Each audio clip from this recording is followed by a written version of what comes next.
ಅದು ನನ್ನ ತುಂಬ ದಿವಸದಿಂದ ನನ್ನ ಹಿಂದೆ ಬಿದ್ದು ತುಂಬ ಟಾರ್ಚರ್ ಕೊಡ್ತಿದ್ದಾನೆ. ಇವತ್ತು ನಾನು ಪಾರ್ಕಲ್ಲಿ ಒಬ್ಬಳೇ ಕೂತಿದ್ದೆ, ಇಲ್ಲಿ ಬಂದು ಒಳ್ಳೆ ಪೊರ್ಕಿ ಥರ ಆಡ್ತವನೆ. ನೀವು ಬರೋಕ್ಕಾಗುತ್ತಾ ಏನು ಅಂತ ಇಲ್ಲಿಗೆ ಬರ್ತೀರಾ? ಸರಿ ಬನ್ನಿ.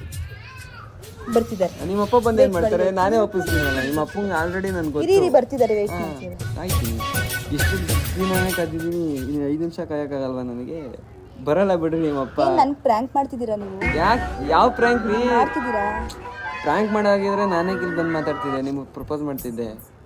ಮತ್ತೆ ಅವತ್ತೆಲ್ಲ ಮಾತಾಡ್ಬೋದಿತ್ತಲ್ಲ, ನೀವು ಇವತ್ತೇನೋ ಕಿಲ್ ಬಂದಿದ್ದೀರಾ? ಅವತ್ತಿಂದ ರಿಸ್ಕ್ ತಗೊಂಡೆ, ಬಟ್ ಇವಾಗ ಆಗ್ತಿಲ್ಲ, ತಡ್ಕೊಳಕ್ಕಾಗ್ತಿಲ್ಲ ಮನಸ್ಸಲ್ಲಿ. ಅದಕ್ಕೆ ಹೇಳ್ತೀರಾ ಬಿಡಿ. ಈ ಮಾತಿಗೆ ನಗ್ತೀನಿ ಹೊರತು ಸುಮ್ಮನೆ ನಾನು ನಿಮ್ಗೆ ಬಿಡಲ್ಲ. ಸುಮ್ಮನೆ ಹೋದ್ರಿ. ಏನಕ್ಕೆ ಬಿಡಲ್ಲ? ಬಿಡಲೇಬೇಕು. ನಿಮಗೆ ಇನ್ನೊಂದು ವಿಷಯ ಗೊತ್ತಾ? ನಂಗೆ ಆಲ್ರೆಡಿ ಮದುವೆ ಫಿಕ್ಸ್ ಆಗಿಬಿಟ್ಟಿದೆ. ಮದುವೆ ಫಿಕ್ಸ್ ಆಗೈತೆ? ಹೌದು. ಯಾರ ಜೊತೆ? ನನ್ನ ಜೊತೆನಾ? ಹೇಳ್ಬಿಟ್ರ ಮನೇಲಿ ಈಗ ಅಪ್ಪಂಗೆ ಮದುವೆ ಫಿಕ್ಸ್ ಮಾಡ್ಕೊಬಿಡಿ ಅಂತ? ನಿಮ್ ಜೊತೆನಾ? ಥ್ಯಾಂಕ್ ಯು ರೀ. ನಾನು ನಿಮ್ ಜೊತೆನಾ? ಕನ್ಸು, ನೀವು ಏನೋ ಕನ್ಸು ಕಾಣ್ತಿದ್ದೀರಾ ಅಂತ ಅನ್ಸುತ್ತೆ. ಕನ್ಸಿಂದ ಸ್ವಲ್ಪ ಆಚೆ ಬನ್ನಿ. ಕನಸು ಕಾಣ್ರೆ ಕಣ್ರಿ ಮುಂದೆ ಜೀವನ ಅರ್ಥ ಆಗೋದು.